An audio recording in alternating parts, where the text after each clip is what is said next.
विघ्नेश्वराय वरदाय सुरप्रियाय लंबोदराय सकलाय जगज्जिताय नागाननाय श्रुतियज्ञविभूषिताय गौरीसुताय गणनाथ नमो नमस्ते।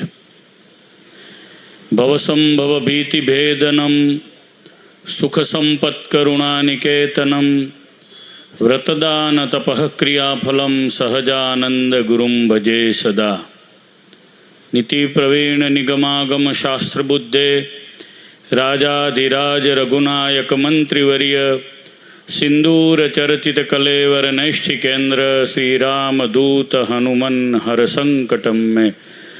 बोलो श्री स्वामीनारायण भगवाननी, श्री घनश्याम महाराजनी, श्री लक्ष्मीनारायण देवनी, श्री विघ्न विनायक देवनी जय, काष्ठभंजन देवनी जय, सद्गुरु वंदना महोत्सव की जय, वड़ताल धाम की। भगवान स्वामीनारायणनी दिव्य अहैतुकी कृपा थी वड़ताल लक्ष्मीनारायण देवना ताबाना वड़ताल मंदिरना वहीवट हेठळना श्री स्वामीनारायण मंदिर વીરસદમાં જેઓએ પોતાની સમગ્ર જિંદગી આખું અહીંયા સમર્પિત કર્યું, અહીંયા જ જેઓનો દેહ વિલય થયો એવા ब्रह्मनिष्ठ सद्गुरु पूज्य स्वामी ज्ञानजीवनदास जी ने 50મી अक्षर निवास तिथि निमित्ते आ दिव्य सद्गुरु वंदना महोत्सवना उपक्रमे श्रीमद सत्संगी जीवननी भगवान स्वामीनारायणना लीला चरित्रोनी दिव्य कथा एना वक्ता पदे विराजेला अपना वड़तालना सरदारवासी सद्गुरु पूज्य नित्य स्वरूपदास जी स्वामी, आ सभा में उपस्थित आदरणीय सद्गुरु पूज्य बापू स्वामी जी, सद्गुरु आदरणीय पूज्य शास्त्री जी देवनंदन स्वामी जी, अपनी वड़ताल संस्थाना चेरमेन पूज्य देव स्वामी, पूज्य कोठारी केशवचरणदास जी स्वामी, सभा में उपस्थित सद्गुरु के शास्त्री जी, पूज्य लालजी भगत, सूर्यप्रकाश स्वामी, सद्गुरु गोविंद स्वामी, आदरणीय सर्वे श्रीजी महाराजना लाडीला श्री वल्लभ स्वामी, ब्रह्मचारी स्वामी प्रभुतानंद जी वगैरह सर्वे ब्रह्मनिष्ठ संतो, पूज्य गुणसागर स्वामी, तरुण सागर स्वामी, ज्ञान स्वामी एमना मंडळना संतो, श्रीजी महाराजना लाडीला आ उत्सवना मुख्य यजमान रमण काकानु पारलावाळू मंडळ, सहयजमानो, यज्ञना यजमानो, आ मंडळने जेओए ज्यारथी आ मंडळ अहींया आव्युं त्यारथी माथुं आपी अने सहकार आप्यो एवा अमारा आत्मीय श्री अश्विनभाई, आ सभा में उपस्थित श्री रमणभाई नायब दंडक श्री, सौ श्रीजी महाराजना लाडीला वीरसद गामना हरिभक्तो, युवान बाळको, हरिभक्तो, बारगामथी पधारेला भगवानना भक्तो, धर्मप्रेमी सज्जनों, सौने मारा भावथी जय स्वामीनारायण। थोड़ा जोरथी बोलो, जय स्वामीनारायण। वाह भाई। पूज्य ज्ञान जीवन स्वामी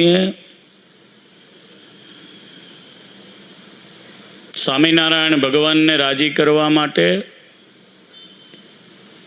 खूब मोटो दाखलो करी अने आ गामना दाजीभाई वगैरह अमीनों ने साथे राखी अने जे ते वखते आ मंदिर बांध्यू। पाया में ભગવાનના મહાન ભક્ત નારાયણજીભાઈને પણ હું નહીં ભૂલું આ તબક્કે. એ વખતે આ સંપ્રદાયમાં જે મોટેરા ભક્તોની યાદી ગણીએ એમાં નારાયણજીભાઈ મોટા ગણાતા. નારાયણજી મહારાજ પણ કહેવાતા. એમને કારણે સત્સંગના જે બીજ અહીંયા પડ્યા હતા એને સદગુરુ જ્ઞાનજીવનદાસજી સ્વામીએ નવપલ્લવિત કર્યા. આમ તો સત્સંગ શ્રીજી મહારાજના સમયનો સત્સંગ છે.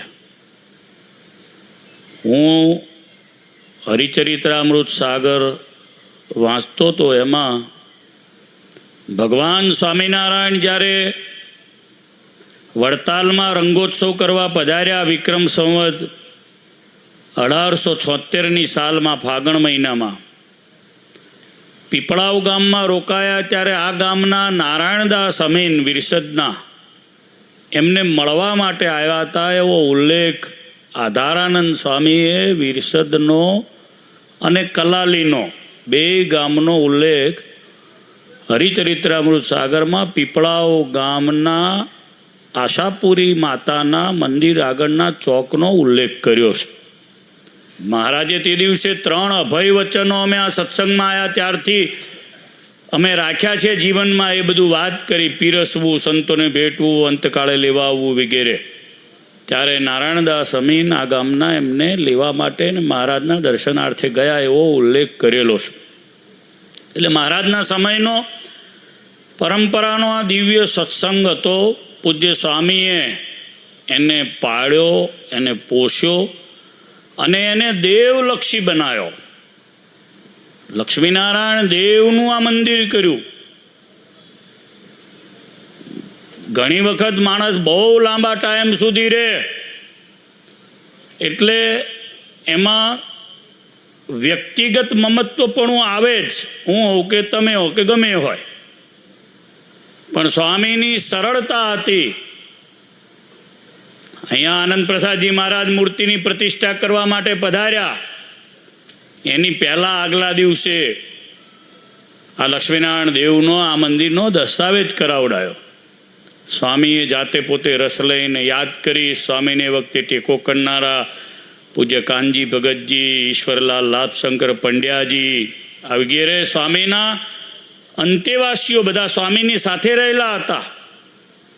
અને સ્વામી શ્રીજી મહારાજની કરેલી જે મૂળભૂત વાત હતી એને વળગીને રહેલા. સમર્થ સદગુરુ હોય પણ સ્વામીમાં શ્રીજી મહારાજે જે કરેલું હતું એનાથી જરા પણ જુદું નહોતું. જેમ કે ગામડે ફરવું, સત્સંગ કરાવવો. સાધુ હોય ઘણાને એમ કે કથા બહુ સરસ કરે, પણ કથા કરે તો એને માલપુડા ઉતારવા બેહાડો જ ના ઉતારે, રોટલી શેકવા બેહાડો જ ના કરે. ત્યારે સ્વામી માલપુડા પણ ઉતારે, ગાય પણ દોવી જાણે, વાસીદું પણ કરી જાણે, સત્સંગીને શ્રીજી મહારાજને સંભાળીને આશીર્વાદ પણ આપે. આશીર્વાદ આપવા જેવું ભજનનું પાછું બેંક બેલેન્સ પણ કરે. મંદિર છે એ દેવ, આચાર્ય, સાધુ, સતશાસ્ત્ર. સ્વામીના જીવનમાં 4 વસ્તુ સારધાર મને દેખાય છે. એક છે શ્રીમદ સત્સંગી જીવન, બીજી છે શિક્ષાપત્રી જેને આ વર્ષે 200 વર્ષ પૂરા થાય છે, ત્રીજું છે વચનામૃત અને ચોથી છે ભક્ત ચિંતામણી. આ 4 ગ્રંથો સ્વામીના જીવનમાં સારધાર હતા. એટલે આવો મોટો મંડપ આટલા 50 વર્ષ પછી પણ કોઈ સદગુરુ પાછળ વડતાલમાં નખાયો હોય તો મારી દ્રષ્ટિએ પહેલી વાર છે. અને પાછું બધું માપે છે, હો નથી. નહીતર ઘણા ગુરુ થાય તે ગુરુ ગુરુ ગુરુ ગુરુ ગુરુ ગુરુ જ હોય. જ્યારે અહીંયા છે આ પદ છે એટલે આનું માર્કેટિંગ બંધ થઈ જશે. માપે છે. ભગવાન મુખ્ય છે અહીંયા. સ્વામી પણ ભગવાનને જાતે લેવા જયપુર ગયા. જયપુરથી ઘનશ્યામ મહારાજ લાવ્યા. અહીંયા ભેટીને ઘનશ્યામ મહારાજ અહીંયા પધરાવ્યા છે આ મંદિરમાં. એટલે આ મંદિરમાં કોઈ મૂંગો સાધુ આવે ને, ગુણસાગર સ્વામી તો બોલતા છે, મૂંગો સાધુ આવે ને તોય સ્વામીની ચેતના અહીંયા કામ કરે છે. કોઈ હું બોલતો ચાલતો ના હોય ને તો અહીંયા તો કાર્યક્રમ ચાલે એવો છે. નિષ્ઠા જુએ દેવની. સ્વામીએ એવું કામ કર્યું અને સત્સંગ સમાજ પણ એવો દ્રઢ તૈયાર કર્યો. લક્ષ્મીનારાયણ દેવનું કાયમ માટે પોષણ થાય એના માટેની ચિંતા કરી. સ્વામીએ ઘાટકોપરમાં પણ એવી ચિંતા કરી, મદ્રાસમાં પણ એવી ચિંતા કરી, ગામડાઓમાં બધે મંદિરો કર્યા ત્યાં પણ એવી ચિંતા કરી. ખાંતલીમાં કર્યું હોય, બામણ ગામના સત્સંગને પોષ્યો, મેઘવાના સત્સંગને પોષ્યો, નાપાના સત્સંગને પોષ્યો, મેળાવના સત્સંગને પોષ્યો, નરસંડાના સત્સંગને પોષ્યો, ઉત્તરસંડાના સત્સંગને પોષ્યો. બધા સત્સંગોને સ્વામીએ ખૂબ સારી રીતે પોષણ આપ્યું. પીજના સત્સંગને પોષ્યો. ને સ્વામી છે એના છેલ્લા એમના મંડળના સાધુ અમારા ધર્માનંદન સ્વામીની ભેગા હરિકૃષ્ણદાસજી સ્વામી રહેતા હતા. એટલે સ્વામીનું મંડળ આમ તો ગોપાળાનંદ સ્વામીની પરંપરામાં આવે. આપણા અત્યારે વર્તમાન આચાર્ય રાકેશ પ્રસાદજી મહારાજના પરદાદા લક્ષ્મી પ્રસાદજી મહારાજના હાથના એ દીક્ષિત સંત હતા સ્વામી જ્ઞાનજીવનદાસજી સ્વામી. લક્ષ્મી પ્રસાદ મહારાજના હાથના દીક્ષિત પલાણા ગામના અને શ્રીજી મહારાજની કૃપાના હતા. એક વખત વડતાલમાં ગોપાળાનંદ સ્વામી વડતાલના ચોકમાં બેઠા હતા, સંતો બેઠા હતા. ત્યારે અચાનક મને જૂના સંતો વાત કરે, મને બાલકૃષ્ણ શાસ્ત્રીજીને બધા કહેતા કે એક દિવસે બધી બહુ ઉલ્કાઓ ખરી આકાશમાંથી. તો ગોપાળાનંદ સ્વામીને બધાએ સંતોએ પૂછ્યું, સ્વામી આટલા બધા તારાઓ ખર્યા? તો કે બધા મુક્તો છે ને અક્ષરના બધા પલાણામાં જન્મ્યા. એ પૈકીના મુક્ત સદગુરુ જ્ઞાનજીવનદાસજી સ્વામી હતા. જે ગોપાળાનંદ સ્વામી બોલ્યા ને એ પૈકીના મુક્ત હતા. સ્વામી બાપુ સ્વામી કહે છે 80થી વધારે ત્યાગી પલાણા ગામના હતા. એટલે પૂજ્ય જ્ઞાનજીવન સ્વામી એવા સમર્થ હતા. એ તો નિર્ષદમાં રહ્યા, બાકી વડતાલના કોઠારી થયેલા ઈસવીસન 1958ની સાલમાં 1 વર્ષ સુધી વડતાલના મહંત રહેલા. એટલે સમર્થ હતા અને બધી રીતે સંપૂર્ણ સાધુ ગુણે સંપન્ન આવા સંતના આશીર્વાદ ગુણસાગર સ્વામીએ લીધા. મોટાને સેવે ને એટલે મોટા જેવું થવાય. ઘણા પોતાના ગુરુની સેવા ના કરે, પારકાની તો બહુ દૂર વાત રહી. મને હું અમેરિકા હતો ત્યાં ગુણસાગર સ્વામી બધે દોડે, અમેરિકામાં ટેક્સાસ જાય ને કેલિફોર્નિયા જાય ને કે ફ્લોરેન્સ જાય ન્યૂ જર્સી. મેં કીધું આ શું દોડાદોડ મંડ્યો છે, એવું થતું હતું. પણ આજે ગર્વ થાય છે કે વડતાલના એક નાના સાધુએ પોતાના મંડળના ગુરુ નહીં હોવા છતાંય પોતાના મંડળના ગુરુને પણ સાથે રાખ્યા. જો અહીંયા ઉપર ફોટો છે શાસ્ત્રી સ્વામી હરિસ્વરૂપદાસજીનો, એમના દાદા ગુરુ છે.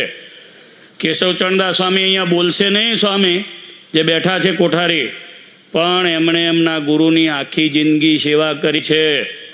આમાં તો શું થોડોક બોલતા હતા એટલે ગુરુથી જુદા થવાનો ટ્રેડ થઈ ગયો છે અત્યારે. તો પોતે જ ગુરુ એટલે કાર્યક્રમ પૂરો. કે ગુરુ તો ડોલકા ઝોલતા આવા મોટા એવો કાર્યક્રમ હોય છે. આખી જિંદગી કેશવચંદદાસ સ્વામી એમના ગુરુની સેવા કરી. અને એમના ગુરુ હતા હરિસ્વરૂપદાસજી શાસ્ત્રી. રાત્રે 2 વાગે ઊભા થઈને મંદિરે મેં જતા જોયા. વડતાલના મંદિરે જાય, મંદિરનો પાયણું પકડીને ઊભા રહે. મંગળાએ 4:30 વાગે ક્યારે મંદિર ખુલે, અને ઓમ નમો ભગવતે વાસુદેવાય, ઓમ નમો ભગવતે વાસુદેવાય, ઓમ નમો ભગવતે વાસુદેવાય, ઓમ સ્વામિનારાયણ નમઃ, ઓમ સ્વામિનારાયણ નમઃ. આ મંત્રની આખી જિંદગી એમણે માળા કરીને મંત્રના જાપ કર્યા. આવા સંપૂર્ણ સાધુ ગુણે સંપન્ન જે ભગવાન શ્રી કૃષ્ણએ ગીતામાં કહ્યું છે ને સાધુના ગુણો, એ ગુણો સંપન્ન સંત શાસ્ત્રી સ્વામી હરિસ્વરૂપદાસજી હતા. આ બધા હું માનું છું કે હરિસ્વરૂપદાસજી શાસ્ત્રીના આશીર્વાદ કેશવ સ્વામી પર ઉતર્યા એટલે આવું એમના શિષ્યના મંડળમાં કામ થઈ શકે છે. બાકી આવું થાય નહીં. બહુ સરસ ગુણસાગર સ્વામીએ કામ કર્યું. થોડી માથાકૂટોની વચ્ચે બી કર્યું છે, એ બધાનો હું સાક્ષી છું. સ્વામીએ તો એટલી બધી ઉબડ ખાબડ હતી એની વાત જવા દો. હા, એ તો એ ગુણસાગર સ્વામીને ધન્યવાદ છે કે એમણે આ બધું પૂરું કર્યું અને સરસ ઓફિસ બનાવી, સરસ સંત ભુવન બનાવ્યું, સરસ સભા મંડપ બનાવ્યો, સરસ દિવાલ બનાવી, આગળનો દરવાજો બનાવ્યો. એટલે બધું જ કામ એણે લક્ષ્મીનારાયણ દેવની સંસ્થાનું કર્યું છે. જેનું કામ જે દેવનું કામ કરે છે ને એનું કામ દેવ કરે છે, એવો મારો અનુભવ છે. એટલે મહારાજને પ્રાર્થના કરું, આમાં જેણે જેણે સેવા કરી છે પૂજ્ય જ્ઞાન સ્વામીને ગુરુ માનીને કરી છે, પણ સ્વામિનારાયણ ભગવાનના દાયરામાં રહીને કરી છે. એટલે વડતાલની સેવા કરેલી છે. લક્ષ્મીનારાયણ દેવની પહોંચ ઉપર તમે બધાએ સેવા કરી છે. એટલે તમારા ઉપર ખૂબ વડતાલવાસી લક્ષ્મીનારાયણ દેવ, હરિકૃષ્ણ મહારાજ રાજી થાય. સ્વામીને જેણે જેણે સહકાર આપ્યો છે એ બધાએનું શ્રીજી મહારાજ ખૂબ ભલું કરે. યજ્ઞમાં, કથામાં, નાની મોટી સેવાઓમાં. અત્યારે જે આ બધો સંપ્રદાયની લીલીવાડી અત્યારે આપણે જોઈ રહ્યા છીએ ને, એ રાકેશ પ્રસાદ મહારાજના કારણે આપણે જોઈ રહ્યા છીએ. આ તમને કીધું. અત્યારે આ શાસન સરખું છે ને, એનો આ પ્રતાપ છે. બધું એક સરખું છે ને, બધું ચાલ્યું જાય છે ને, એટલે વાંધો આવતો નથી. નહીં તો આમાં ઉબડ ખબડ હોય ને તો આ બધી માથાકૂટ હોય. એટલે આચાર્ય સારા મળ્યા, આપણને સરળ મળ્યા. નહીં તો સદગુરુની વંદના બીજે થતી નથી. સદગુરુની વંદના વડતાલ દેશમાં ધામધૂમીથી વિરસદમાં થઈ રહી છે. એનું કારણ એના પાયામાં આચાર્ય મહારાજ પણ છે. આ વાત કોઈએ ભૂલવી ના જોઈએ. ને એને કારણે આ બધી લીલીવાડી છે. અને એને કારણે આ બધા ગુણસાગર સ્વામી કોના દીક્ષિત છે? રાકેશ પ્રસાદજી મહારાજના દીક્ષિત. એમના નાના સાધુ કોના દીક્ષિત છે? આ બધા ઊભા છે, ત્રણે ત્રણ બધા જ રાકેશ પ્રસાદ મહારાજના દીક્ષિત સંતો છે. એટલે મહારાજશ્રીના પધાર્યા પછી આ વાડી લીલી છમ થઈ છે. અને બધો પ્રતાપ સત્સંગ મહાસભાએ લીધેલા નિર્ણયનો છે. એને 22 વર્ષ પૂરા થઈ ગયા. કેટલાક નિર્ણયો કડવા હોય છે, પણ સંપ્રદાયને બહુ લાંબા ગાળાના હિતકારી હોય છે. આમાં કોઈનો વ્યક્તિગત લલ્લો ચપ્પો ચાલતો હોતો નથી. આ સાધુ સંપ્રદાય એ સાધુ મૂલક છે. સંતોને કારણે આ સંપ્રદાય છે, અને સંતોએ લીધેલો નિર્ણય છે. એને કારણે આજે સંપ્રદાય આટલો વ્યવસ્થિત રીતે પ્રગતિ કરી શક્યો છે. 22 વર્ષ થઈ ગયા. 31/1/2003 સત્સંગ મહાસભાએ રાકેશ પ્રસાદજી મહારાજને બેસાડ્યા હતા. એને કારણે આટલું સારું છે. અને તમને બધાને કહું, જ્ઞાન સ્વામીની સ્મૃતિ સાથે કહું કે ભવિષ્યમાં જે આચાર્ય બેસશે એ પણ સત્સંગ મહાસભા દ્વારા જ બેસાડવામાં આવશે. એટલે એ પણ બધાએ બરાબર કડક, કાચો પાકો જે કંઈ ખીલો હોય ને ધરબીન પાકો રાખવો. આ કોઈ એલપીએલ ખાલી ખોટામાં જોડાવવું નહીં. અને જે સત્સંગ મહાસભા નિર્ણય કરશે, એટલે કે વડતાલ સંસ્થાને સાથે રાખીને જે નિર્ણય કરશે ને એ જ રહેવાના. એમાં કોઈ ક્યારેય ફેરફાર થવાનો નહીં. અને અશ્વિનભાઈને હું ધન્યવાદ આપીશ કે એમણે જે તે ટાઈમે જ્યારે પણ વડતાલ મંદિરની સંસ્થાએ એમને જે આજ્ઞા કરી એ પ્રમાણે કેસોમાં બધે જોડે રહ્યા છે, માથું આપીને રહ્યા છે. એમાં ક્યારેય ફેરફાર કર્યો નથી. કોઈ પણ પ્રકારનું પદ જતું હોય તો એમણે જતું કર્યું છે. એટલે એને તાળીઓના નાદથી પહેલાં વધાવો. અને ગુણસાગર સ્વામી એમના બળે અહીંયા, બાકી બધા સત્સંગીઓએ બધાએ ટેકો કર્યો છે. એમને પણ તાળીના નાદથી વધાવ્યો. પણ અશ્વિનભાઈએ પૂછડું ના પકડ્યું તો ના થાય. બહુ અઘરું છે કામ. મુખરસ્તત્ર હન્યતે યદિ કાર્યે વિપત્તિ સ્યાત. આમાં જો આનો આ મંડપ આમ ગોળ ફરી જાય કે કોણે બનાવ્યો તો એવું કહીએ આપણે. એટલે ધ્યાન ના રાખવું જોઈએ. હરકી પેલી ટેપ ના મારી, આ ભડકો કેમ થયો? પણ એ બધું કામ શ્રીજી મહારાજની દયાથી આવા સત્સંગીઓ કરતા હોય છે. મહારાજને પ્રાર્થના કરું, ગુણસાગર સ્વામીને ભગવાન શક્તિ આપે. ગુરુને યાદ કર્યા, ગુરુના દાયરામાં રહીને રહ્યા, દેવના દાયરામાં રહીને સારું કામ કર્યું છે. બધા વડતાલ બોર્ડે પણ એમને બહુ સારો સહકાર આપ્યો. દેવ સ્વામી, સંત સ્વામી, શ્યામ સ્વામીને નહીં ભૂલું, એણે પણ ઘણો બધો ટેકો ગુણસાગર સ્વામીને કર્યો છે. નાની વાતનું તમે જ્યારે જુઓ ને ત્યારે ખબર પડે. હું ગામમાં બેઠો ને ત્યારે આપણું વડતાલ, આપણો ઉત્સવ, એવી ધજાઓ લાગી. ત્યારે મને થયું, મેં કીધું આ ધજાઓ વડતાલથી આવેલી છે. એના માટે 3 ફોન થયા હશે શ્યામ સ્વામીને કે મને ધજા મોકલજો ને, મને ધજા મોકલજો ને. એટલે બધાએ નાના મોટા એ બધાએ સ્વામી સહકાર આપ્યો. ત્યારે નાનું મંડપ પણ એક વડતાલનું એક સારું વ્યવસ્થિત જે મુખ્ય મંદિર છે પૈકીને સાચવીને બેઠા છે. મહારાજને પ્રાર્થના કરું એમને બળ આપે, દેવના કાર્ય આજીવન પ્રાણ રહે ત્યાં સુધી કરે, અને ભગવાન સ્વામિનારાયણ આપણા બધા ઉપર કૃપા કરે એટલી પ્રાર્થના કરીને વિરમું. સહજાન સ્વામી મહારાજ.